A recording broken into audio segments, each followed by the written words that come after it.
ఏంటి దినేష్, నీకు ఏమైనా సందేహాలు ఉంటే మనం ఒకసారి చర్చించుకుందాం.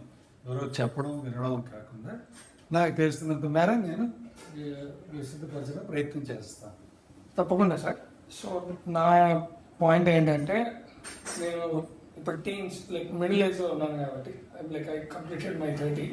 సో నాకు యంగ్ ఏజ్ నుంచి ఇప్పుడు ఈ ఏజ్ వరకు బేసిక్గా నా వయసు వాళ్ళు ఉండే నార్మల్ క్వశ్చన్స్ని నేను మీ ముందు పెడతాను.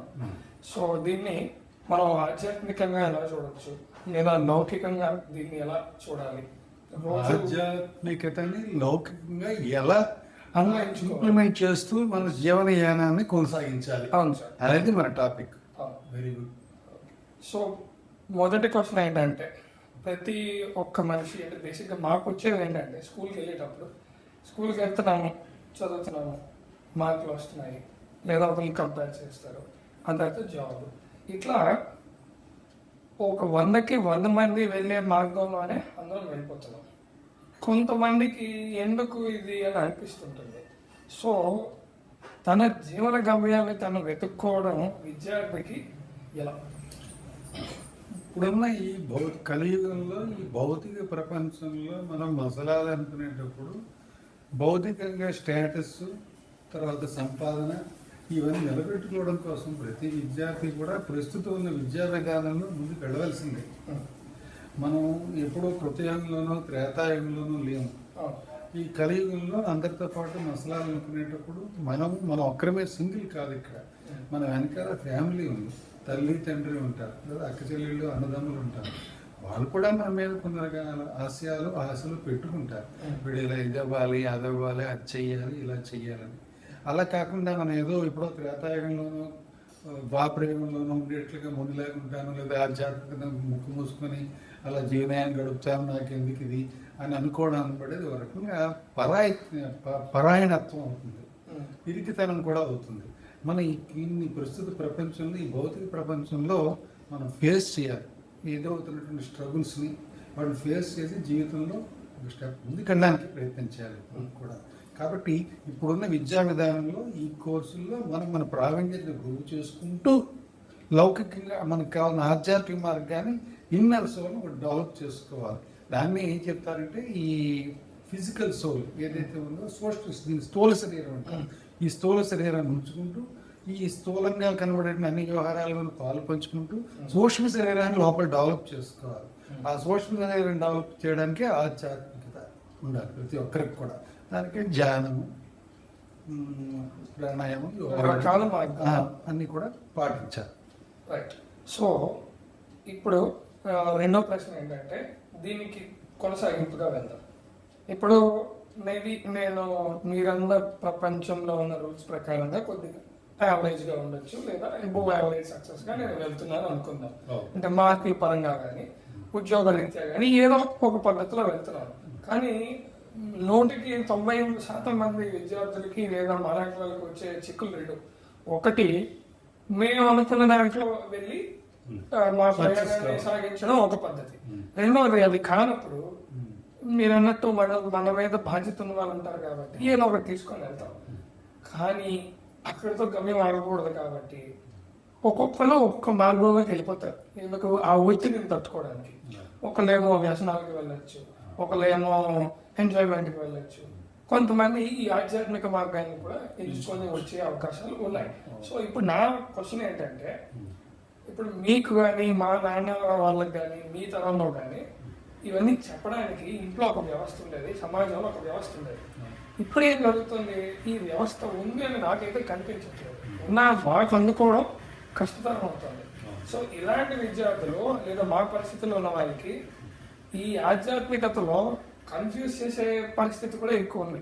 సో మేము ఎలా దాన్ని పట్టుకోవాలి? ఒకసారి మా తరం మీ తరం అనే కంపారిజన్ కూడా పెట్టారు కాబట్టి నేను ఇక్కడ ఒక విషయం చెప్పదలుచుకున్నాను. మా తరంలో కూడా మా తల్లిదండ్రులు ఎంతమేర చెప్పగలిగారు, చెప్పే రంగులో ఆలోచించుకుంటే వాళ్ళు కూడా కొంతమేర ఫెయిల్ అయ్యారు. పూర్తిగా మమ్మల్ని అంతగా గొప్పగా ట్రైన్ చేయలేకపోయినారు. అయితే మాకు ఉన్న సర్కిల్లో బంధువులు పేరెంట్స్ చేయలేకపోయినా, పేరెంట్స్ ఎంతవరకు ఏంటంటే ప్రాథమికమైన వాటి వరకు తయారు చేసి మిగతా నేర్చుకోవాలనేటువంటి తృష్ణని ఇచ్చింది గురువులు. ఆ గురువు అనబడే వ్యక్తి మా బంధువుల్లోనే ఒక ఆయన ఉన్నారు. ఆ గురువు నాకు చాలా ఇన్స్పిరేషన్ ఇచ్చారు మా మేనమామ. ఆయన ద్వారా అసలు ఈ ఆధ్యాత్మికత పెళ్ళాలి అనే భావాన్ని కలిగించింది, ప్రేరేపణ ఇచ్చింది ఆయన. మొట్టమొదటి ఆది గురువు అమ్మ. అది ఎలాగా ఇంట్లో ఉంది. మొదటిది మా ఇంట్లో సనాతన సాంప్రదాయం సంబంధించిన పూజలు వ్రతాలు అవన్నీ కూడా చాలా మడి తడి ఒక శిష్టాచార సంప్రదాయమే మా ఇంట్లో ఉంది. మొదటి మా ఫాదర్కి అంత లేదు కానీ మా మదర్కి చాలా ఎక్కువ ఉంది, చాలా ఎక్కువ. అందులోనే పెరిగాం. ఆ పెరగడంలో కూడా అది ఎంత ఉండేదంటే ఎక్స్ట్రీమ్ లెవెల్లో ఉండేది. ఆ ఎక్స్ట్రీమ్ లెవెల్ తర్వాత నాకు ఏమైంది, ఒక వయసు వచ్చాక ఎక్కువ వయసు కుర్రాడు టీనేజర్కి వచ్చేసరికి నాకు దాని ఎవర్షన్ వచ్చేసింది. ఎవర్షన్ వచ్చి కొంచెం మేర హేతువాదం నాస్తికత్వం వైపు కూడా కొంచెం టర్న్ అయిన సందర్భాలు వచ్చాయి. అలా వాటి మీటింగ్స్ అటెండ్ అవ్వడం కూడా జరిగింది. అయితే అదే టైంలో మా మేనమామని కలవడం ద్వారా ఆయనతో కలిసి కొన్ని రోజులు ప్రయాణం చేయడం ద్వారా అప్పుడు ఎక్కడో చిన్న టేస్ట్ తెలిసిందనమాట. అంటే ఆల్రెడీ ఎప్పుడో నివురు కప్పుకున్న నిప్పు ఆయన కొంచెం ఊదాడు అనమాట. ఊతే అప్పుడు ప్రజ్వలించడం మొదలైంది. ఆయన ద్వారా చాలా మటుకు నేర్చుకున్నాను. ఆయన గురువులు పరిచయం చేశారు. పద్ధతి ఏంటి, సిస్టమ్ ఎలా ఉండాలి, ఎలా చేసుకోవాలని చెప్పారు. అది అయితే ఇది ఎప్పుడు నేను నా స్టోరీ అంత ఎందుకు చెప్పానంటే ఎగ్జాంపుల్గా ఇంకేదో ముందు తరాల్లో గొప్పగా ఉందని అనుకోక్కర్లేదు. ఇది ఎక్కడో బ్రేక్ అయిపోయింది. మా వాళ్ళ ఫాదర్ జనరేషన్ దగ్గర ఎక్కడో దాన్ని బ్రేక్ వచ్చింది. ఆ బ్రేక్ వచ్చి కంటిన్యూషన్ రాలేదు కొన్ని ఫ్యామిలీస్లో. ఇంకా కొన్ని ఫ్యామిలీస్లో అలా అనవసరంగా జరిగింది కూడా. ఇప్పటికీ ఉన్నది ఇప్పటికీ ఉంది, ఇప్పుడు కూడా అది ఉంది. అది ఇప్పుడు ఎక్స్ట్రా అడ్వాంటేజ్ అంటే నీ కృషి, నీ దృష్టి అంటే ఏర్పడాలి కానీ నేర్చుకునే తప్పనే ఉండాలి. కానీ ఇప్పుడు పెరిగిన మాధ్యమాల ద్వారా మనం చాలా విషయాలు తెలుసుకోవచ్చు. చెప్పడానికి సంస్కృతి లేనటువంటి మనుషులు కూడా ఇప్పుడు దొరుకుతున్నారు చాలా మంది. మనం ఎక్కడికి వెళ్ళినా వెతుక్కుని వెళ్ళాలి. అదే నీ ఇంట్రెస్ట్ ఉంటే దొరుకుతారు. మరొకటి కూడా సనాతన సంప్రదాయం మనకి ఏం చెప్తారంటే, మనం సిద్ధంగా ఉంటే గురువు మనల్ని ఎత్తుక్కొని వస్తాడట. మనం ఎక్కడికో గురువుని మనం ఎప్పుడు ఎత్తలేమట. ఎందుకంటే గురువు శక్తి సామర్థ్యాలు మనం ఎప్పుడు అంచనా వేయాలి. గురువే నా శిష్యుడు ఎక్కడున్నాడని ఎత్తుక్కొని వస్తాడట. మన పద్ధతిలో చెప్పిన సాంప్రదాయంలో చెప్పిన పద్ధతి. అయితే అందులో మనం ఏం చేయాలంటే ఒక నియమ నిబంధనలతో, ఒక క్రమశిక్షణతో మన జీవన విధానాన్ని మెరుగుపరచుకోవడం మనం చేస్తాం పని. దాన్ని మా శ్రీకే గారు ఏం చెప్పారంటే, ఒక దీపాన్ని వెలిగించే ముందు దీపపు తల కుందిని ఇత్తడిగా పట్టి ఉంటుంది. ఇత్తడి కుంది ఎలా ఉంటుంది, బాగా మకిలి పెట్టేసి ఉంటుంది. దాన్ని రోజు తోముకొని మెరిసేటట్టు చేసి చింతపండు ఉప్పు పెట్టి తోమి దాంట్లో నూనె వేసి ఒత్తి వేసి రెడీ చేసి ఉంచుకుంటే గురువు వచ్చి దీపాన్ని వెలిగిస్తాడట. అలా నువ్వు ఒక దీపపు స్తంభంలో తయారవ్వాలి అన్నారు మా శ్రీకే గారు. అంటే అది రెడీ ఉంటే గురువు వస్తాడు, వచ్చి మీలో ఉన్న జ్ఞాన జ్యోతిని వెలిగిస్తాడు. అది నార్మల్ మైండ్ అర్థమైనా చెప్పుకోవాలి అంటే, ఈ ప్రకృతిలో గురువు అనే ఒక పాజిటివ్ శక్తిని ఆకర్షించడానికి నా దగ్గర ఉన్న ఇంప్యూరిటీస్ ని ముందు నేను తొలగించుకోగలిగితే ఇది దొరుకుతుంది. ఇది పెద్ద కష్టమైన పని. ఎందుకంటే ఎవరికి వాళ్ళు సెల్ఫ్ డిసిప్లిన్ తో సెల్ఫ్ మేడ్ చేసుకోవాలి. సెల్ఫ్ మేడ్ చేసుకొని రోజు దేవాలయానికి వెళ్ళేటప్పుడు దేవుడా నాకు ఇలా ఉంది కోరిక, మార్గం చూపించినప్పుడు దాన్నే సరెండరింగ్. సరెండర్ అయిపోవడం. నీకు తప్ప ఎవరు లేరు. భాగవత మార్గంలో చెప్పినట్టు భాగవతంలో చెప్పిన వాక్యంతో ధైర్యం విలువలంపై అని గజేంద్రుడు ఎలాగైతే ప్రార్థించాడో అలా నువ్వు తరచుగా ఆరతితో ప్రార్థిస్తే ఆయనే ఎవరినో గురు రూపంలో నీ దగ్గరికి వస్తాడు. అది చాలా ప్రూవ్ అయింది. సో ఇప్పుడు ఇలా ఈ మార్గంలో వచ్చి మొదలవుతుంటారు. మాలో చాలా మంది వచ్చారు. మేము అంటే మన స్కూల్లో పరిభాషలో చెప్పుకుంటే ఎల్కేజీలో కొంతమంది ఉంటారు, 10th లో కొంతమంది ఉన్నట్టు ఇలా రకరకాల దశల్లో మేము మా ఈ ప్రయాణాన్ని కొనసాగిస్తుంటాం. ఇక్కడ ఏం జరుగుతుందంటే, ఇలా మా చుట్టూ ఉన్న సర్కిల్ అందరూ ఉండాలని లేదు కదా.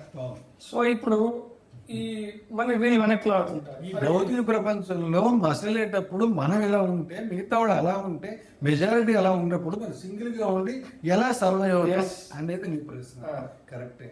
ఈ భౌతిక ప్రపంచం మనల్ని రకరకాలుగా తిప్పుతుంది, తిరగతీస్తుంది, మనల్ని తోస్తుంది, మనం నిందిస్తుంది, మనల్ని హేళన చేస్తుంది కూడా. అటువంటి పరిస్థితుల్లో కూడా మనం మనసులోనే దాన్ని పెట్టుకుని వాళ్ళతో ఉంటున్నట్టుగా ఒక నటన చెయ్యాలి. మనం నటుడుగా అవ్వాలి. భాగవతం కూడా ఏం చెప్తుందంటే, ఇదంతా ఒక కళ ఉంటుంది, ఉంటుంది. లేదు పెద్ద నాటక రంగం అనే చెప్తారు. విష్ణుమూర్తి కలకంటే మనందరం పాత్రతో చూస్తాం. జగన్నాథుడి శాస్త్రం అన్నారు కదా. అందుకని మనం వాళ్ళతో తిరిగినప్పుడు వాళ్ళకి భిన్నంగా ఉన్నాము అని అనిపించుకోకుండా వాళ్ళతో కలిసిమెలిసి ట్రావెల్ చేస్తున్నట్టే ఉంటాను తప్ప, కానీ మన లోపల మన తపన అలాగే ఉంచుకొని వాళ్ళతో మసలుకుంటూ వెళ్ళిపోవాలి. ఆ సిచ్యుయేషన్స్ లో ఏదో రకంగా అబద్ధం చెప్పి తప్పించుకొని వెళ్ళిపోతుండాలి ఆ పరిసరాల నుంచి కూడా. మన అవసరమైనంత కూడా వాడితో పని ఉంది, వాడితో పని చేయించుకోవాలి, అంతవరకే ఉండి ఆ టైంలో వాడు ఇంకేదో మన ఎక్కడికో తీసుకెళ్తాను అన్నాడు, తీసుకెళ్తాను అప్పుడు ఏదో చిన్న పరిసరం ఏదో అబద్ధం ఆడి ఏదో వరకు స్కిప్ అయిపోవాలి. వాళ్ళతో కంటిన్యూ అవుతుండాలి, అందులో ఇన్వాల్వ్ అవ్వకూడదు. దీనికి బెస్ట్ ఎగ్జాంపుల్ కృష్ణుడు చెప్తారు. కృష్ణుడు ఏమో జ్ఞాపకం తెచ్చుకోవాలి. మనకి రాముడు త్రేతాయుగంలో రాముడు ఉండే టైంకి ఎలా ఉందంటే, రాముడు లాంటి మంచి బాగుంటుంది అంటే ఎంతో ఆదరణతో చూసేవారు, వాళ్ళు గౌరవించేవారు. కానీ కృష్ణుడి దగ్గరికి వచ్చేసరికి వ్యవస్థ మారిపోయింది. ఆ ద్వాపరం వచ్చేసరికి అప్పుడు కృష్ణుడు చేసిన పని ఇదే. ఆయన బయటగా సూత్రధారి కింద ఉండేవాడు తప్ప లోపల మాత్రం ఆయన వేరే ఉండి అలాగే యాక్ట్ చేసేవాడు అంతే. కృష్ణుడిని ఆదర్శంగా తీసుకుని మనం ఇప్పుడు ముందుకు తీసుకెళ్తే ఆయన కృష్ణ భగవాన్ని మనం నడిపిస్తాడు. రైట్. సో ఇప్పుడు రోజు రోజుకి టెక్నాలజీ పెరుగుతుంది. ఇప్పుడు అంటే భౌతిక విద్యనే కాదు, ఏ సాధనలో వెళ్ళా ఎన్నో రకాలుగా మన ఇంద్రియాలని ఈజీగా టెంప్ట్ చేసి లాగేటటువంటి పరిస్థితులు ఏర్పడ్డాయి. రైట్.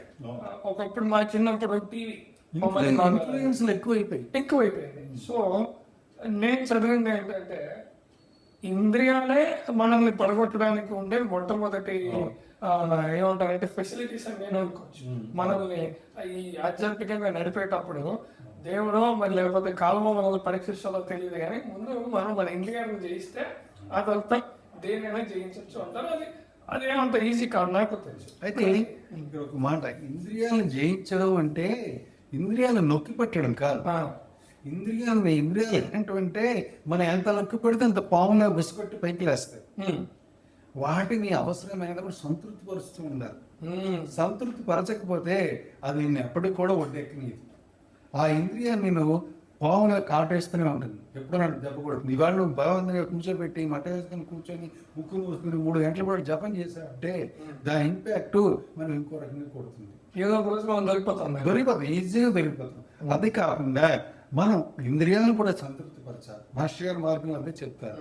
దీన్ని కూడా సుఖాన్ని, లాలనని, భోగాలని కూడా అనుభవించమన్నారు ఆయన. అనుభవించి కూడా దానికి అటాచ్ అయిపోకూడదు అనమాట. వచ్చింది ఒక ఫెసిలిటీ వచ్చింది, ఒక సంతోషం వచ్చింది, ఆ సంతోషాన్ని పాల్పంచుకోవాలి. ఆనందం, ఎందుకంటే ఆ సంతోషాన్ని, ఆ భోగ్య వస్తువుని కూడా భగవంతుడే ఇచ్చాడు. దాన్ని వద్దంటే మనం తృణీకరించినట్టు అవుతుంది. మన ఇంద్రియాలను ఏదో కంట్రోల్ పెట్టుకుంటున్నామని చెప్పి దాన్ని తృణీకరించడం కూడా ఒక రకంగా పాపమే అవుతుంది. భగవంతుడు ఇచ్చిన దాన్ని మనం కూడా చూసుకుంటున్నట్లు లెక్క. మంచి చల్ల గాలి వీచింది, ఆ చల్లగాలిని ఆహ్లాదించాలి. ఒక కమ్మడి కోయిలు గొంతు వినపడింది, దాన్ని తీసుకోగలగాలి. అలానే మనకి ఇప్పుడు దృశ్య మాధ్యమాలు చాలా వచ్చాయి, వాటిని కూడా మనం చూడాలి, తెలుసుకోవాలి, కానీ దాంట్లో మనం అటాచ్ అయిపోకూడదు. కృష్ణుడి పద్ధతి అందులో ఉండాలి, కానీ ఎక్కడ అంటుకోకూడదు. మన కృష్ణుడే మార్గదర్శనం కలియుగంలో. అయితే ఇప్పుడు మీరు ఇది చెప్పారు కదా, ఇప్పుడు మళ్ళీ మాకు వచ్చే క్వశ్చన్ మార్క్ ఏంటంటే, మీరు చెప్పిన ఇంద్రియాలను సంతృప్తి పరచడం అనే పద్ధతి బాగుంది, కానీ ఇష్యూ ఎక్కడ వస్తుందంటే, ఇప్పుడు ఎగ్జాంపుల్ చెప్తాను. నాకు ఒక మజ్జిగ, ఒక కషాయం, ఒక పానకం, ఒక ఆనకసారి కనిపించాయి. నాలుగు కూడా నా యొక్క నాలుక అనే ఇంద్రియాన్ని సంతృప్తి పరిచేది కదా. సో ఒకళ్ళు ఏం చెప్తారు, మజ్జిగ తాగితే మంచిదని చెప్తారు, ఒకరేమో పానకం చాలా రుచిగా ఉంటుందని అని చెప్పారు, ఒకరేమో డ్రింక్ బాగుంటుందని చెప్పారు, ఒకరు కషాయం బాగాలని చెప్పారు, ఒకరు ఆల్కహాల్ ఇంకా బాగుంటుంది అని చెప్పారు. ఇప్పుడు నాలుగు నా ఇంద్రియాన్ని సంతృప్తి పరుస్తున్నాయి కదా, నేను ఎంత వెళ్ళాలి? అప్పుడేంటంటే దేశకాల పరిస్థితులను బట్టి ధర్మాధర్మాలు మనమే విచక్షణ చేసుకుని, ఇప్పుడు అవసరం మంచి వేసవి కాలం, ఎండ మండిపోతుంది, అప్పుడు మజ్జిగ తీసుకోవాలి. మంచి ఆహ్లాదకరమైన వాతావరణం, ఫంక్షన్ జరుగుతుంది, సరదాగా అందరూ కూడా జరుపుకుంటారు. అలా టైంలో పానకం తీసుకోవచ్చు. అందరికీ పానకం తాగాలి, పానకం అప్పుడు మజ్జిగని టేకప్ చేయకూడదు, పానకం తీసుకోవాలి. అక్కడ ఆ పరిస్థితికి అనుకూలంగా ప్రవర్తించుకొని వెళ్ళిపోవాలి. ఇప్పుడు ఇంకోటి ఇంకేదో చెప్ప వ్యసనమైనటువంటి మద్యపానం కూడా ఉంది ఫర్ ఎగ్జాంపుల్. అక్కడ కూడా మనం దానికి బానిస అవ్వము అనుకుంటే కూడా తీసుకోవచ్చు. టచ్ చేసి చూద్దాం, ఇది ఏమిటి రుచి చూడగలను, నేను రుచి చూసి బయటకు రాగలను అనే కాన్ఫిడెన్స్ ఉంటే కూడా తీసుకోవచ్చు, తప్పలేదు. అది కూడా భగవంతుడు ఇచ్చిన ప్రసాదమే. దాన్ని కూడా తృణీకరించగలిగితే అది తీసుకుని ఒకసారి టేస్ట్ చేసి చూద్దాం ఎలా ఉందో, అది నీ నిర్ణయంపై ఆధారపడి ఉంటుంది. ఇప్పుడు తీసుకున్న తర్వాత నేను టెంప్ట్ అయిపోతానేమో, నిలబడగలవా లేదా అని నువ్వు చూసుకోవాలి. దానికి ఎగ్జాంపుల్ ఏంటి, అంతకుముందు ఇలాంటి కార్యక్రమాలు ఏమైనా చేసేటప్పుడు దానికి మనకి ఫస్ట్ ఎగ్జాంపుల్ కనబడుతుంది. ఇంట్లో ఎవరు స్వీట్స్ చేశారు, రోజు ఒక స్వీటే తినాలని ఒక నియమ నిబంధనలు పెట్టుకోండి. ఒక్క స్వీట్ తోనే రోజంతా ఉండగలుగుతున్నావా, ఎదురుకుండా ఫ్రిడ్జ్లో ఉన్నప్పటికి కూడా నేను గడికి వెళ్ళి తినేస్తున్నావా? రోజు ఒకటే తింటున్నావు అనుకో కొన్ని రోజుల పాటు, నేను క్రమశిక్షణలో పెట్టుకుంటూ, అప్పుడు నీకు సెల్ఫ్ కంట్రోల్ ఉందని అర్థం. అలాంటప్పుడు అలాంటి సన్నివేశం వచ్చినా కూడా తప్పనిసరి పరిస్థితులు అయితే ఎందుకు కోరిక అనుకో తీసుకుని తప్పలేదు. అది నాకు మీ అభిప్రాయం. సో ఇక్కడ మనం అనుకున్నట్టు సపోజ్ ఇలా ఈ మార్గంలో లేదా ఆధ్యాత్మికంగా వాడు ప్రయాణిస్తున్నప్పుడు మనకి రకరకాల ఏమంటారంటే కాన్ఫ్లిక్ట్స్ జరుగుతుంటాయి. సపోజ్ ఎగ్జాంపుల్ నేను ఏ ప్రవచనం ద్వారానో లేదా ఏ పురాణం ద్వారానో లేదో ఎవరో సమ్ ఎక్స్పర్సన్ యొక్క ఇంటర్ప్రిటేషన్ లో నేను చదివి విన్నాను. అయితే ఇప్పుడు ఏం జరుగుతుందంటే ఏది ఆథెంటిక్ నాకు తెలియని పరిస్థితి అయిపోయింది, రైట్? ఎందుకంటే ఒకప్పుడు అట్లా వచ్చేది, గురువు గారు చెప్పేవారు, లేదా ఇంట్లో అమ్మా నాన్న చెప్పేవారు, లేదా ఒక ప్రామాణిక గ్రామం చెప్పేది. ఇప్పుడు మీరు అన్నట్టు సోషల్ మీడియా వచ్చాక దానికి ఆథెంటిక్ ముద్ర వేసేస్తున్నాం మనం బికాస్ ఆఫ్ యూట్యూబ్ కదా. సో ఇలాంటప్పుడు భౌతిక విషయాల్లో మిస్ఇన్ఫర్మేషన్ ఎంత డేంజరో, ఇలాంటి పౌరాణిక విషయాల్లో కానీ ఆధ్యాత్మిక విషయాల్లో కూడా I think it is dangerous. Correct. అలాంటప్పుడు మనం విచక్షణ ఉపయోగించడం, ఎందుకంటే చెప్పేవాడు చాలా చెప్తుంటారు, ఎగ్జిక్యూట్ చేసి ఎవరైతే ఆచరిస్తూ చెప్తారో అతన్ని ఆచార్యుడు అంటారు. మామూలుగా ఏదో చెప్తూ వెళ్ళిపోయిన ఉపన్యాసకుడు అంటారు. నువ్వు ఆచరిస్తూ చేసిన వ్యక్తి ఎవరైతే ఉంటాడో అతన్ని ఆచార్యుడు అంటారు.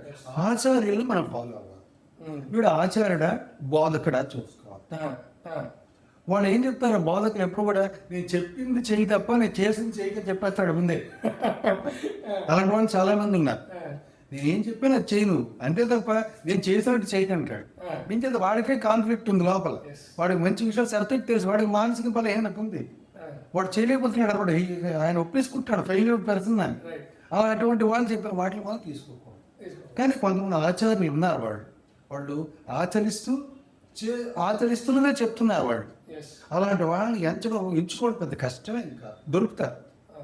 వాడిని పట్టుకోవాలి, అతన్ని ఫాలో అవ్వాలి, అతని సాంగత్యాన్ని వదలకుండా ముందుకెళ్ళాలి. ఓకే. సో అంటే మీరు అన్నట్టు కైండ్ ఆఫ్ బ్యాక్గ్రౌండ్ చెక్ చేసుకోవాల్సిందే అంతే. మనం రెజ్యూమ్ వస్తే ఎలా అయితే ఒక బ్యాక్గ్రౌండ్ వెరిఫికేషన్ చేస్తామో, ఒక ఉద్యోగానికి ఇంటర్వ్యూ ఎలాగైతే ఇంటర్వ్యూ చేస్తామో మనం కూడా కంపెనీకి కూడా మనం ఒక గురువుని లేదా ఒక చెప్పిన వ్యక్తిని నమ్ముదాం అనుకునేటప్పుడు అతనికి ఎంత మేర కెపాసిటీ ఉంది, ఆయన నిజంగా కరెక్ట్ బోధకుడా, ఇందాక చెప్పింది ఆచార్యుడా, ఎవరి దగ్గర నేర్చుకున్నాడు, ఆయన దగ్గర ఆయన ఎక్కడి నుంచి వచ్చింది విద్య, ఆయన చెప్తుంది ఎంతమైన అథెంటికేషన్ ఉంది.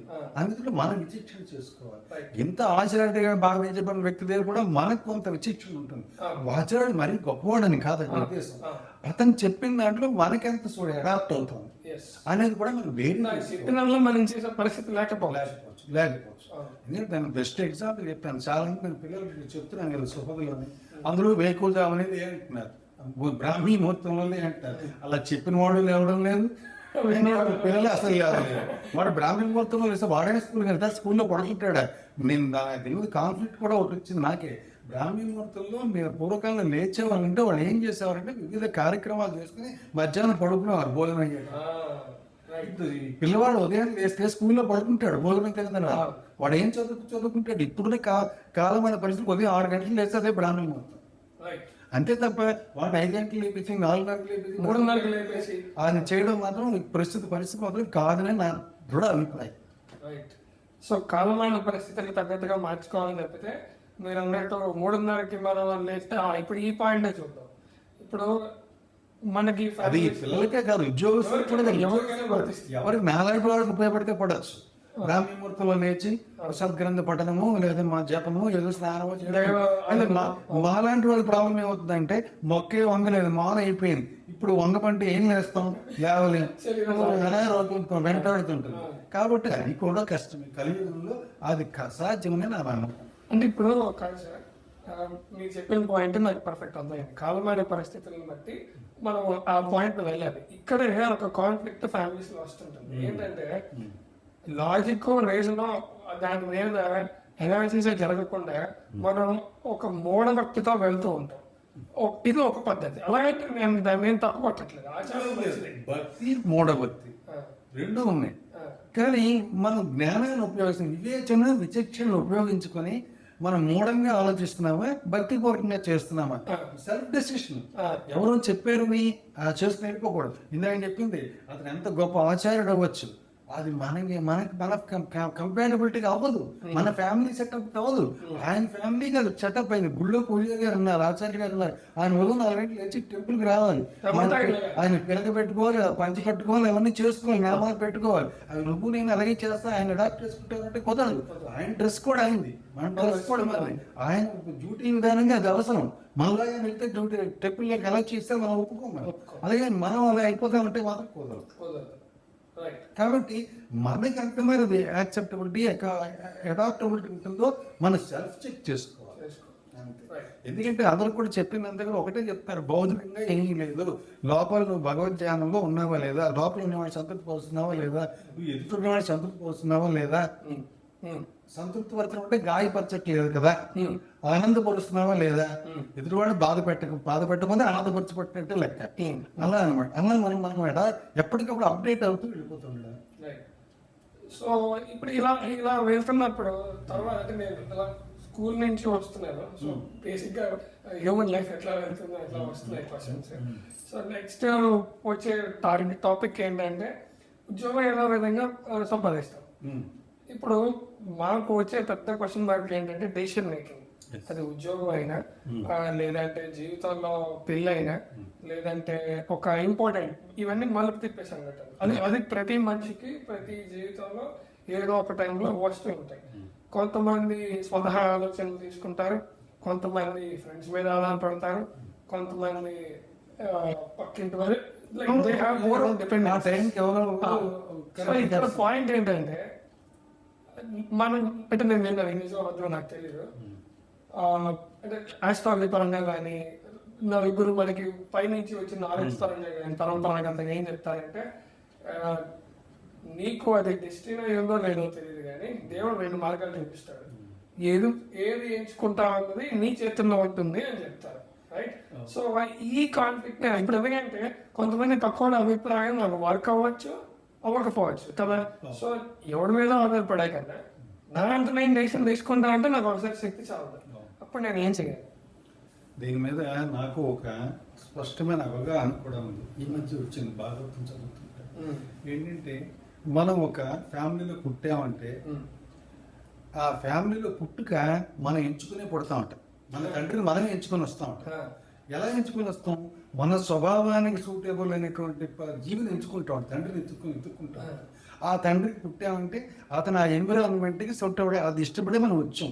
మన ఇంట్లో ఒక ఇల్లు అద్దెకి కావాలని ఎదుగుతున్నప్పుడు ఏం చేస్తాం? మనకి నచ్చిన ఇల్లు ఎక్కడ ఉందా అని చూస్తాం. అంత ఇల్లు చూసి మనకి నచ్చిన ఇంట్లో మిగతా కూడా నచ్చకపోవచ్చు. మనం వలస నచ్చిన తర్వాత అందులో దిగిన తర్వాత ఏం చేయాలి? ఆ ఇంట్లో ఉన్న వాతావరణం తగ్గట్టుగా మనం అరేంజ్మెంట్స్, బెడ్రూమ్ ఇది, కిచెన్ రూమ్ ఇది, దేవుడి ఇది, లేదా ఉన్నదాన్ని 2 రోజులు అన్ని అటు ఇటు అలా ఇక్కడ ఈ జీవనాన్ని కూడా మన ఫ్యామిలీలోకి వచ్చిన తర్వాత ఇక్కడ మన తండ్రి, మన వాతావరణం, మనకి ఏదైతే అడాప్టబిలిటీ అవుతూ ఉందో ఏ వచ్చామో ఆ వర్క్లో మనం మసిలిపోతే అలా సాఫీగా జీవితం వెళ్ళిపోతుంది. అలా కాకుండా ఇక్కడికి వచ్చి అక్కడెక్కడో జరుగుతుంది దాన్ని కంపేర్ చేసుకుని వేరే ఫ్యామిలీతో ఉన్నటువంటి వేరే వాళ్ళతో కంపేర్ చేసుకుని అలా ఎందుకు కావాలి? మనం ఇక్కడ నేను ఎందుకు వచ్చాను, వాడు ఎందుకు అక్కడ ఉన్నాడు, నేను ఎందుకు మిడిల్ క్లాస్ వాడి ఇంట్లో పుట్టాను, డబ్బున్న వాడు ఇంట్లో వాళ్ళ నాన్న ఏంటి అలా సంపాదించాడు, మా నాన్న ఏంటి ఇలా సంపాదించలేదు, లేదా ఇలా నష్టపోయాడు ఏంటి, మా నాన్న ఏంటి ఇంత అమాయకం అని ఇలాంటివన్నీ కూడా మనం వస్తాయి. కానీ అవన్నీ కూడా నువ్వు ఎంచుకొని తెచ్చుకున్నదే, అవన్నీ బ్లేమ్ చేయడానికి లేదు. భగవంతుడు మనకు ఛాన్స్ ఇస్తాట, నువ్వు ఎక్కడికి వెళ్తావు వెళ్ళని, ఎందుకు నువ్వే ఎదుర్కొని వచ్చేవాడు అక్కడికి. కాబట్టి మ్యాక్సిమం పాసిబిలిటీ మనం ఆ ప్రదేశంలో పుట్టామంటే ఆ వాతావరణంలో ఆ ఎన్విరాన్మెంట్లో మనకు వచ్చిన అవకాశాలను చూసుకుంటూ అందులో రాణిస్తూ ముందుకు వెళ్ళిపోవాలి. ఒకటి ఎక్స్ట్రా ఆర్డినరీ కేసెస్లో ఒక్కొక్కసారి ఏమవుతుందంటే ఒక ఇల్లిటరేట్ ఇంట్లో కూడా సూపర్ ఇంట్రెస్టింగ్ పుట్టి చాలా గొప్పవాడు అవుతాడు. అలానే ఒక కోటీశ్వరుడు ఇంట్లో కొడి ఇప్పుడు పాపలు పాపలు కూడా పాపలు అయిపోతాడు, సామాన్యుడు అయిపోతాడు, దివాళా తీసిన వ్యక్తి అయిపోతాడు. దానికి కారణం ఏంటంటే మళ్ళీ వాడికి ఉన్నటువంటి బ్యాక్గ్రౌండ్ కర్మ బంధుపరంగా వచ్చింది అక్కడ తీర్చేది. ఈ జనరల్గా అయితే మాత్రం మనం ఒక మిడిల్ క్లాస్ ఫ్యామిలీలో పుడితే మన లైఫ్ మిడిల్ క్లాస్ గానే నడుస్తుంది. సడన్ గా మనం రిచ్ అయిపోవాలనుకుంటే దానికోసం అత్యాసపోతే మన లైఫ్ అయినా తేడా వచ్చేస్తుంది, లేదా పనిష్మెంట్ అయినా పొందుతుంది, జైలు పాలవడం, ఇతరత్ర కష్ట నష్టాలని కూర తెచ్చుకుంటే జరుగుతుంది. సో అది ఫస్ట్ మనం తెలుసుకోగలగాలి. ఓ డాక్టర్ ఇంట్లో పుట్టాలి, మనం డాక్టర్ అవ్వచ్చు, లేదా డాక్టర్ స్టాటస్ తగినట్లుగా ఆ చదువులు అవి వస్తాయి వాళ్ళకి. ఓ వ్యాపారస్తుల ఇంట్లో పుట్టాము, ఆ వ్యాపారస్తుల సమయానికి వస్తాయి. అందులో కూడా ప్రస్తుతం ఉన్న సిచ్యువేషన్స్ లో మనం దాన్ని మెల్ట్ చేసుకోవచ్చు మనసు. అంతే తప్ప సడన్ గా ఇంకెక్కడో దాంతో కంపేర్ చేసుకుని మన పక్క వాళ్ళతో, తోటి వాళ్ళతోటి, బంధువులతోటి కంపేర్ చేసుకుని మన ఇంట్లో వాడిని అసంతృప్తి గురి చేసి మనం మనసుని బాధ పెట్టుకోవడం తప్ప దానివల్ల అవ్వదని నాకు తెలిసింది ఈ మధ్య. అంటే మీరు అన్నట్టు ఇంటర్నల్ ఫ్యాక్టర్ ఇంపార్టెంట్ తప్ప ఎక్స్టర్నల్ ఫ్యాక్టర్స్ చేసుకొని ఏం చెయ్యాలో నీ దగ్గరికి అన్ని నడిచి వస్తాయి. నీ డ్యూటీ నీకు భగవంతుడు ఏర్పాటు చేసి ఉంచుతాడు. నువ్వు ఏ మార్గంలో వెళ్ళాలో 4 పెడతావు. చిన్నప్పుడు అన్నప్రాసం చేసినప్పుడు కత్తి, ప్యాను, పుస్తకం, ఇంకేదో పర్వం ఇలా 4 పెడతారు అనవు. అలాగే భగవంతుడు కూడా మన జీవనయానం పెరుగుతున్న కొద్దీ వీడు ఎలా సెటిల్ అవుతాడు అన్న దాన్ని దగ్గరికి అన్నీ అలా పంపిస్తూ ఉంటాడు. ఆ పంపించినప్పుడు ఏది అడాప్ట్ చేసుకుంటే ఆ లైన్లోకి వెళ్తావు. 10th క్లాస్ వరకు ఏదో అన్ని సబ్జెక్టులు చదువుతాం. మనం చదివినప్పుడు ఓ సబ్జెక్టులో ప్రావీణ్యం బాగా ఉంటుంది, మనకి తెలియకుండానే. అది భగవంతుడు ఇచ్చినటువంటి శక్తి. అది అప్పుడు ఆ తర్వాత ఇంటర్మీడియట్ సబ్జెక్ట్ మించుకోవాలి. బైపీసీ వైపు వెళ్తే ఓ డాక్టరో, ఫార్మసిస్టో, మరొకటో. అదే ఎంపీసీ వైపు వెళ్తే, సిఈసీ వైపు వెళ్తే ఏ బ్యాంకరో, ఇంకోటో అవుతారు. ఆ ఫీల్డ్స్ అని ఇక్కడ ఉన్నాయి. ఆ 4 కూడా అవి కూడా భగవంతుడు చూపించిన మార్గాలే. ఆ మార్గంలోకి వెళ్ళాలంటే మనం అందులోనే చేసుకుంటూ వెళ్ళాలన్నమాట. అదేంటంటే ఇంజనీరింగ్ 10 బ్రాంచ్లు కనబడుతున్నాయి. ఆయనకి ఎదురుకున్న మార్గాలు పాత వేస్తున్నాడు, నువ్వే సెలెక్ట్ చేసుకుంటున్నావు నాకు ఈ పాత అని. అందులో ప్రావీణ్యం తెచ్చుకొని ఇంకా ముందుకు వెళ్తాం. కొండకొచ్చు ఒక్కొక్కసారి కొంత 10% మార్పులు చేసి మధ్యలో జరుగుతూ ఉంటాయి. సో అంటే దీని నక్షల్ ఒకటి తీసుకోవచ్చు. అప్పుడు దీనివల్ల ఏమవుతుందంటే మనకి అసంతృప్తి ఉండదు. ఫస్ట్ మనకి వచ్చిన మార్గంలోనే మనం గట్టిగా కృషి చేస్తాం, అప్పుడు ఎక్సెల్ అవ్వచ్చు. అంతే. సో ఆ యాంగిల్లో వెళ్ళి ఆ స్థాయిని కోరుకునే బదులు నాకు వచ్చిన యాంగిల్లో నేను స్థాయిని పెంచుకుంటాను, అక్కడికి వెళ్ళచ్చు. అంతేగాని మీరు అనేది డైరెక్ట్గా మెట్టు బాగుందని మెట్టు మీద చేరకుండా మనకున్న మార్గంలో ఆ మెట్టు స్థాయికి వెళ్ళడానికి ప్రయత్నించాలి.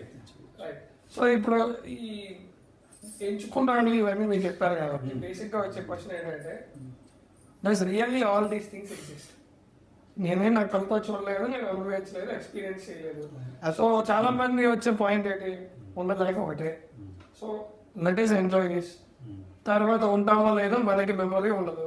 సో లేని దానికో లేదో జరగని దానికో మనకి అనుభవం అభ్యర్థంగా లేని దానికోని ఎందుకు సమయం కేటాయించి నేను ఎప్పుడు బాధపడాలి? మన లైఫ్ని ఎంజాయ్ చేస్తానంటే మనకి లైఫ్ని ఒక ప్రస్తుత కాలం అయితే 70-80 ఏళ్ళు వయసు ఇచ్చి పంపించాడు. 150 సంవత్సరాలకి మనిషి ఆయుష్. దాని మామూలుగా బాగుంటేనే 70-80 ఏళ్ళు ఉంటారు. అలా కాకుండా ఉన్న లైఫ్ని చిన్నప్పుడే జీవితాన్ని పాడు చేసుకుంటే, శరీరాన్ని పాడు చేసుకుంటే లోపల ఉన్న జీవి ఆ శరీరం వదిలేస్తాడు చాలా ఎర్లీగా. అది కూడా మనదే చాయిస్. భగవంతుడిని ఇక్కడ పంపించినప్పుడే ఒక స్మాల్ ఫ్రీడమ్ ఇచ్చి పంపిస్తాడు. ఆయన ఏం చేయడు, జస్ట్ ఈజ్ లుకింగ్ అంతే. ఈజ్ లుకింగ్ అంతే, ఈజ్ వాచింగ్ అంతే. నువ్వెవరు అడిగితే మాత్రం ఇస్తాడు. ఏమిటి ఇస్తాడు? నీకు అవకాశం ఉందనే ఇస్తాడు, నీ లిమిట్స్ లోనే ఇస్తాడు. ఎబ్బనార్మల్గా అడిగితే ఆయన ఇవ్వడు. అంటే మీ టాటా తీసుకొచ్చేసి పరిగెట్టాలంటే కుదరదు. నాకు చిన్నప్పుడు సందర్భంగా చెప్తాను. మా ఇంట్లో తిరునాథవ్రతం అని మా అమ్మగారు చేశారు ఆదివారం. అందులో ఒక కథ ఉండేది. ఆ కథ ఏంటంటే మధులను అనే వేద బ్రాహ్మణుడు ఉన్నాడు. ఆ వేద బ్రాహ్మణుడు ఎక్కడో చూసి వ్రతం చేయాలనుకున్నాడు, డబ్బులు లేవు. ఎవడాడు పొద ఎతికాడు, మొదలైతే 2 పైసలు దొరికాడు. ఇంకా ఉండదేమో అని వెతికాడు, కానీ దొరకలేదు. అంటే వాడికి ఎంత అవసరమో అంతే ఇచ్చాడు అక్కడ. రాజును వ్రతం చేయరా అన్నాడు. అదే ఇంకెంతో ఉందని చెప్పి మొత్తం అంతా పొద అంతా వెతికి ఆ కథ నాకు బాగా మనసుకు తట్టింది. ఇప్పుడు మనం ఇక్కడ ఉన్నామంటే మన ఈ లైఫ్ ఇచ్చాడంటే మనకు కొన్ని అవసరాలకు తగ్గట్టు కొన్ని అమౌంట్స్ కొంత వనరులన్నీ ఆయన ఇస్తాడు. ఆ వనరు ఇచ్చిన వనరుని నువ్వు జాగ్రత్తగా దాచుకుని పెట్టుకోవాలి. ఇప్పుడు మేమే ఉన్నాము, పెన్షన్ జాబ్ నేను చేశాను.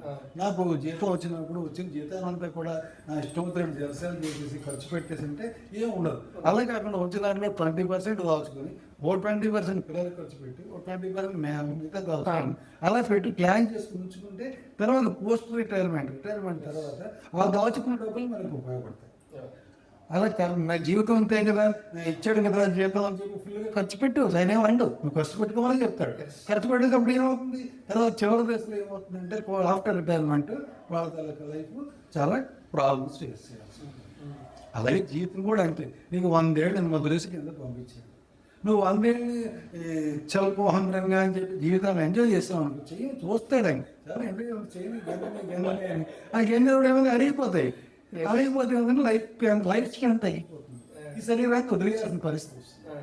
లేదా వాళ్ళ కష్టాలను లోనవ్వాల్సింది, అది పనిష్మెంట్ రూపంలో. మనం ఎవరికైనా హాని చేస్తే జైల్లో పెడతారు, లేదా మన ఇంటికి ఆడికి మనం కొడతారు, మనం దాని తర్వాత మన పెయిన్ భరించాల్సి వస్తుంది. అది మాటతో చూస్తే వాడు మాట చూస్తాడు, మన చేతి చూపిస్తే వాడు చేసి చూపిస్తాడు.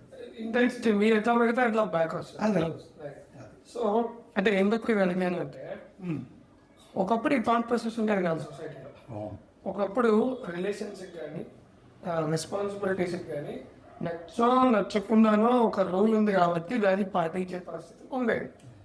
ఇప్పుడు అది ఎక్స్ట్రీమ్ ఫ్రీడమ్ అనుకుంటామా లేదా డిఫరెంట్ ఐడియాలజీస్ యొక్క మిక్స్ అనుకుంటామో తెలియదు, కానీ ట్రెడిషనల్ లైఫ్ సెట్టింగ్స్ని పరంపరాగతంగా వస్తున్న సిస్టమ్స్ని సవాల్ చేసే పరిస్థితులు వచ్చాయి. ఎగ్జాంపుల్ మీకు అంటే ఎగ్జాంపుల్ చెప్తాను. ఈ కెరీర్లో కానీ మామూలుగా మ్యారేజెస్ కానీ ఓవరాల్గా అంటే సొసైటీ ఏం చేస్తుందంటే ఒక హార్మోనియస్ సొసైటీ కోసం ఒక సిస్టమ్ని పెట్టాం. సో దాన్ని క్వశ్చన్ చేసి చేసే విధంగా ఎగ్జాంపుల్ ఏంటంటే ఇప్పుడు లవ్ తీసుకోండి, ఒక పర్సన్ ఒకరితోనే లవ్ చేసి వాళ్ళతోనే లైఫ్ స్టైల్ చేయాలి సాధారణ దాన్ని పడుతుంది అని చెప్పి మనం నేర్చుకున్నాం. కానీ బయట ఎట్లా ఉంది అంటే ఏం తప్పు కాదు, సినిమాల్లోనే అలాగే చెప్తున్నారు, బయట అలాగే చెప్తున్నారు, ఎంకరేజ్ చేస్తున్నారు కూడా. అరే నీకు ఎంతమంది ఉంటే గొప్ప, లేదంటే ప్రేమ ఒకరి దగ్గరే ఉండదు కదా, నీకు నిమిషం ఒకసారి మారుతుంది కదా, సో ఏం తప్పు కాదు కదా అని చెప్పేసి చెప్తున్నారు. ఈరోజు నీకు వంకాయ కూడా నచ్చింది, రేపు దుంపలు కూడా నచ్చుతుంది, జీవితం కూడా అంతే. సో తప్పేం లేదు కదా అని చాలా లాజిక్గా చెప్తున్నారు. సో మరి దీన్ని ఎలా చూడాలి ఇలాంటి పరిస్థితిని?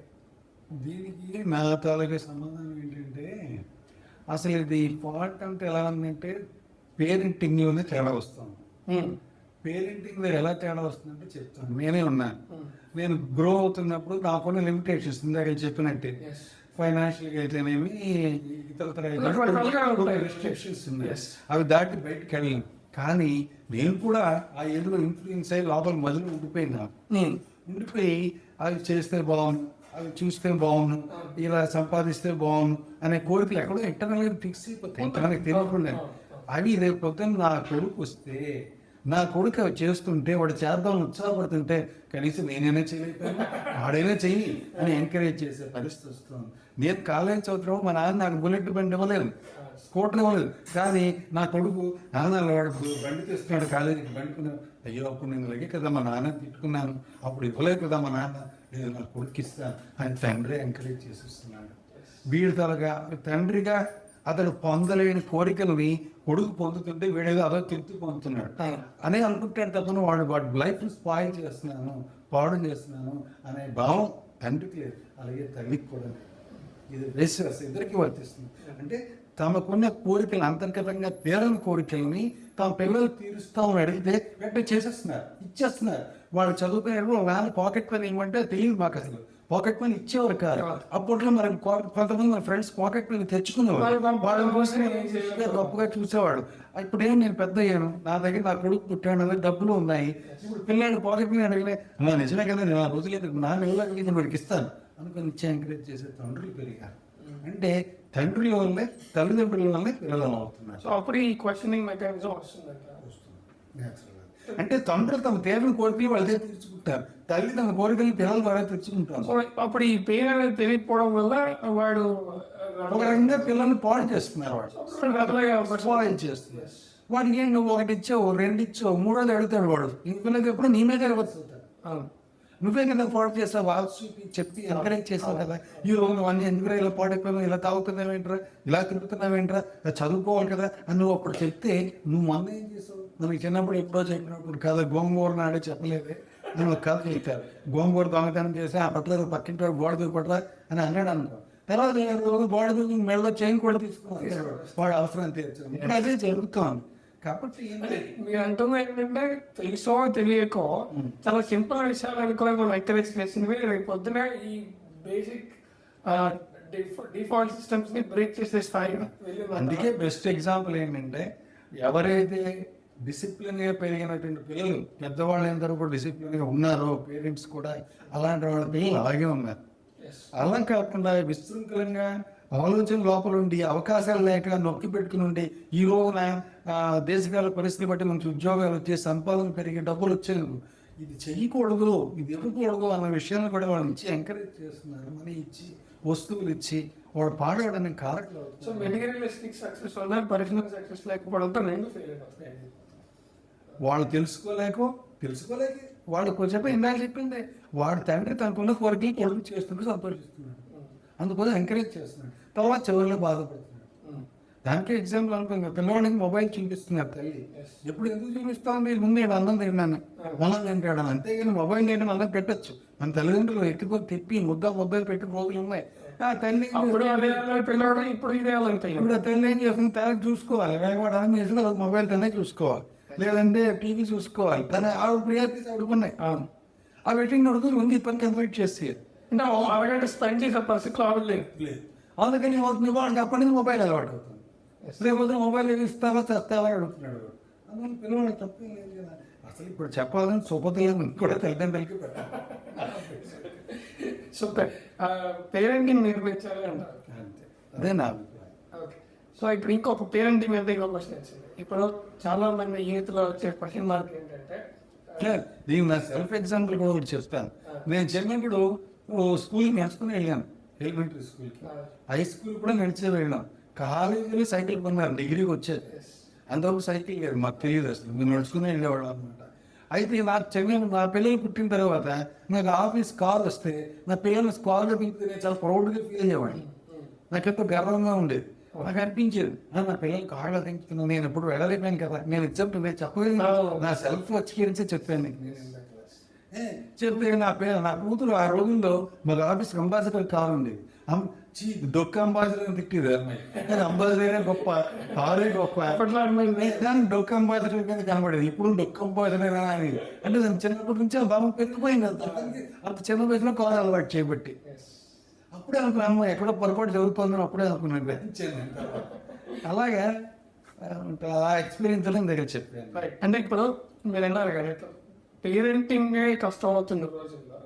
ఇప్పుడు ఒక స్థాయి దాకా ఎట్లా అయిపోయిందంటే let is not give birth to babies అన్న కాన్సెప్ట్ కూడా వచ్చింది. సో ఇప్పుడు నా పాయింట్ ఏంటంటే don't give a birth to baby. Marriage చేసుకున్న పిల్లలు కారణం ఏంటి? రీజన్ ఉంది. వాళ్ళ రీజన్ ఏంటంటే రోజు ఖర్చులు పెరుగుతున్నాయి, ఆర్థిక భారం పెరుగుతుంది, లివింగ్ స్టాండర్డ్స్ ఏంటి, లగ్జరీ కంఫర్టబుల్ లైఫ్ చెప్పలేమని. కంఫర్టబుల్ గా వాళ్ళు ఉండాలి, కంఫర్టబుల్ లైఫ్ ఇవ్వలేమని వాళ్ళ ఉద్దేశం. పెంచాలని చెప్పే ప్రాబ్లం లేదు. ఇప్పటికి కూడా ఈ రోజు కూడా నా ఎక్స్పీరియన్స్ ఏంటంటే మనం తినే తిండికి, బట్టకి, వాటికి నెలకి 15,000 నుంచి ఖర్చు అవుతుంది. మిగతా వాడికి ఖర్చు ఎక్కువ అవుతుంది. 15,000తో ఫుడ్ అనబడి గడిచిపోతుంది, ఏమి ఎక్కడ లేకుండా. కరోనా పీరియడ్ లో మనం ఖర్చు పెట్టిన నెలవారీ ఖర్చు లెక్కేసుకుంటే ఏమీ లేదు. 10,000 పెంచుతుంది. 10,000 నుంచి ఉండదు. ఈ రోజు కూడా 10,000తో బతకవచ్చు చక్కగా. మన తిండి తిని మన ఇంట్లో కాళ్ళు నుంచి పడుకుంటే ఉదయం, మధ్యాహ్నం, రాత్రి టిఫిన్, భోజనం, డిన్నర్, లంచ్ అన్ని చేయొచ్చు. అలా కాకుండా వీధిలో అడుగు పెట్టి మిగతా అవన్నీ తిరుగుదాం, కారులో తిరుగుదాం, అక్కడికి వెళదాం, చూద్దాం అనేది ఖర్చు.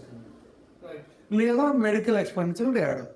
అది మెడికల్ ఎక్స్పెండిచర్ లైఫ్ లాంగ్ ఉండదు కదా, ఏదో ఒక 1 to 2 years ఉంటుంది. అందుకు చెప్పొచ్చే విషయం ఏంటంటే పిల్లల్ని ఎందుకు ఖర్చు పెట్టి పిల్లల్ని కనడం బేసిక్గా భారంగా ఫీల్ అవుతున్నారు. భారంగా ఎటువంటి భారంగా ఫీల్ అవుతున్నారు వాళ్ళు? కంఫర్టబుల్ లైఫ్, లగ్జరీ లైఫ్ కావాలి వాళ్ళకి, కావాలి వాళ్ళ పిల్లలకు కూడా అంది ఇవ్వాలని. సో పిల్లలు కొడితే వీళ్ళకి అది మిస్ అవుతుంది, కోల్పోతామని పూర్వం మన తల్లిదండ్రులు లేదు. అంటే ఇప్పుడు ఏమవుతుందంటే మనకి కారణమైన వాళ్ళని భారంగా ఫీల్ అవుతున్నాం, మన వల్ల కారణం అవ్వాల్సిన వాళ్ళని భారంగా ఫీల్ అవుతున్నాం. ఎందుకు? ఒకటే మన idea thought process, grand thought process వల్ల జరుగుతుంది. ఆ రాంగ్ కాన్సెప్ట్ వల్ల కొన్ని జనరేషన్స్ పోతున్నాయి. లేదంటే ఎందుకు కన్నావు, ఎందుకు చేసావు, కన్నాట చేయాల్సిందే కదా అని భార్య నా క్వశ్చన్. అవును, వాడు ఎందుకు క్వశ్చన్ వేస్తున్నాడు? వాడికి జ్ఞానం లేకుండా నేను చెప్పిందే వస్తుంది. ఒరే నేను కంటే నువ్వు రాలేదా, నువ్వే ఎంచుకున్నావు దగ్గరికి వచ్చా వాడు చిన్నప్పుడే చెప్తాను. రైట్. నిన్ను ఎవడు రమ్మన్నాడు ఇక్కడికి? నేను పిలిచానా? నువ్వు రాలేదు కదా, నువ్వెందుకు వచ్చావు? నిన్ను కావాలని అడగలేదు కదా. అయితే తెలిసి కూడా నువ్వు వాడికి అప్పుడు వాడు దానికి సంబంధించిన జ్ఞానాన్ని కొంచెం అందించగలిగాడు. ఎలా వచ్చాను?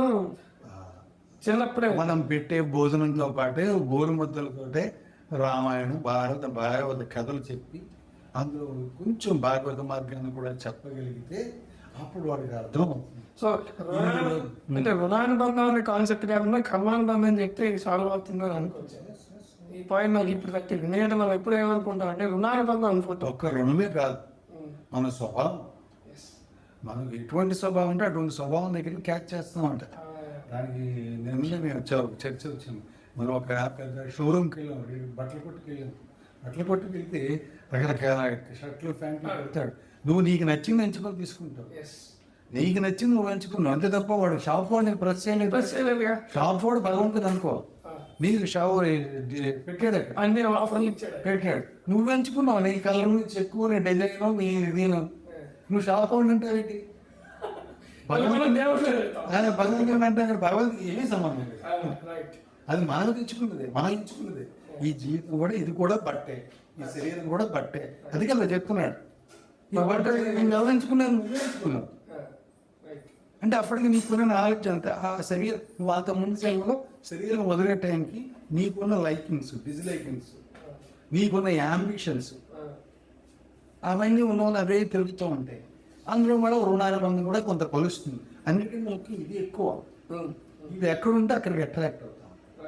ఆ అట్రాక్ట్ అక్కడ చేరుతాం, చేరి మన జనం చెప్తాం, చెప్తున్నారు భాగవతం అదే చెప్తాం.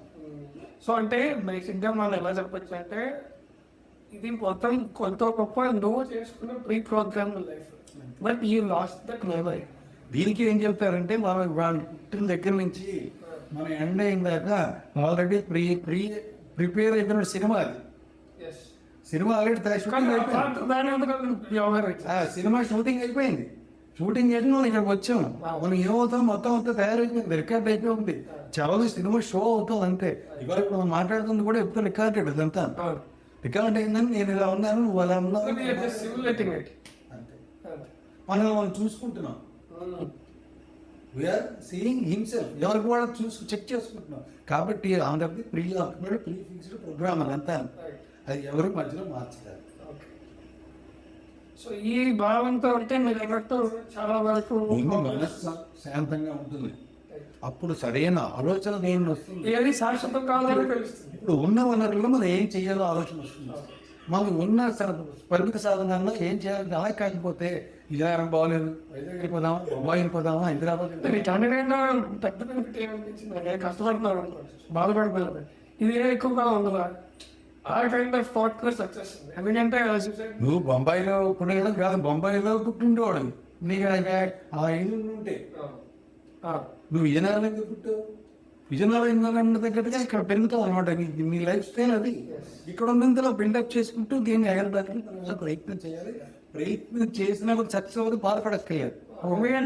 మనకి ఇదే ప్రాప్తం.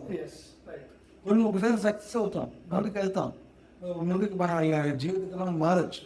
కొన్ని మనం ఏమనుకుంటా మన థాట్ కూడా అసలు ఇక్కడ అదే వస్తున్నాం. ఇందాక నేను చెప్పినట్టే మన కలర్స్ కొన్ని నచ్చుతాయి, కొన్ని రకాల డిజైన్స్ నచ్చుతాయి. అదే మనం ఇష్టపడు. నీకు నచ్చిన డ్రెస్ నాకు నచ్చదు, నీకు నచ్చిన కాలం నాకు నచ్చదు. నేను అందుకే ఒకసారి ఆలోచిస్తుంటాను. అన్లెస్ యూనిఫారం చేసుకుని తీసేస్తే మనం రోడ్డు మీదకి వెళ్ళామనుకో, ఎవరు ఒకరి పోలీస్ షర్ట్ మొదలై యూనిక్నెస్ ఎప్పుడు ఏదో ఒకటి ఉంటుంది. ఎక్కడ లేదు. ఎవరు సినిమాకి వెళ్ళాం ఎంత మంచి చూసుకున్నావు సార్ హౌస్ఫుల్ సినిమా చూడు అందులో అందరూ ఎలాగ ఈ ఒక్క కలర్ కలిసిన వాళ్ళు చాలా తక్కువ. నాకు ఎవరు కనబడలేదు. కనిపిస్తే డిసైన్ అయిపోతుంది. డిజైన్ సేమ్ డిజైన్గా అవన్నీ కనబడ్డారా అనేది నాకు చాలా కాలం సెర్చ్ చేస్తున్నాను. ఎవరు కనపడలేదు. కనిపించినా కాబట్టి వైట్ వేసుకున్నాను, నేను వైట్ వేసుకున్నాను, వైట్ కనబడితే కనపడచ్చు. కానీ అదర్వైజ్ డిజైన్స్ పేస్ట్లు ఉన్నవి కనబడేది చాలా తక్కువ. రియలిస్టిక్. సో ఇలా ఈ భావనతో వెళ్తే మీరు అన్నట్టు మెజారిటీ ఆఫ్ టైమ్స్ మన లైఫ్ బాగా పెట్టి గోల్ ఏంటో మనకే తెలిసిపోతుంది. మనం ఎక్కడికి వెళ్ళాలి, ఏం చేయాలి, ఎవరిని కలవాలి, మనం చేయబోయేది ఏంటి, ఏంటి సాధించుకోవాలని తెలుస్తుంది. అప్పుడు ఏమవుతుంటే రెండు ప్యారల్గా నడుపుకుంటాం అన్నమాట. భౌతిక జీవితాన్ని నడుపుకుంటాం, ఆధ్యాత్మిక జీవితాన్ని కూడా ప్యారల్గా నడుపుకుంటాం. ఏదో సంతృప్తికరమైన జీవితాన్ని గడపాలని ఈ జన్మ ఎత్తినందుకు మెయిన్ థాట్. వచ్చేసి